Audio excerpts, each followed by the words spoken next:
What if the middle, where patterns blur, where names don't matter, is where the truth lives? Isn't that where indecision becomes a kind of clarity? Don't we all live most of our lives in that middle space, where nothing is certain but everything is possible? And finally, does splitting hairs help us understand more, or does it distract us from what really matters? When a candle speaks, do you hear it as a statistic, or as a question echoing in your chest, waiting not to be solved but to be felt? Isn't that the real message? Is it possible that the simplest patterns, the ones we overlook, are actually the most faithful companions of reversal? Could it be that the brief flickers, the 1 to 3 day candles, whisper the truth more often than their elaborate cousins? If the rare and complex formations are less frequent, do we miss the turning point while waiting for the grand performance?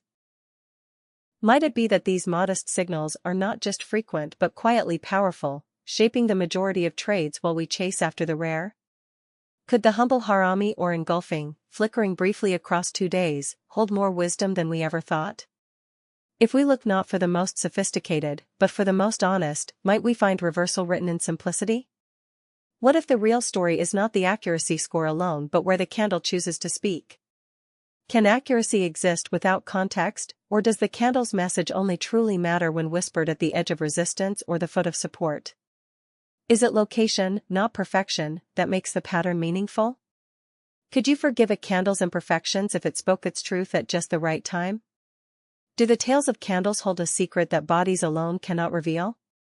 Could it be that the direction of a shadow tells us more than the solid certainty of the body? Have we misunderstood the hanging man and the inverted hammer by lumping them together with the hammer and shooting star, simply because they look alike? When the hanging man speaks at resistance and the inverted hammer whispers from support, should we lean in closer and really listen? What if accuracy isn't about shape but about where the tail points and what it reflects? Could the long tail be more than a flourish? Could it be the real message? If the hanging man outperforms the shooting star by nearly 20 points in accuracy, and the inverted hammer surpasses the hammer by a similar margin, should we not re-evaluate everything we thought we knew about their supposed equality? Could it be that we've trusted the wrong twins? That what looks the same may not mean the same? And if the so-called good ones are not the most reliable, are we still choosing candles based on legend instead of truth?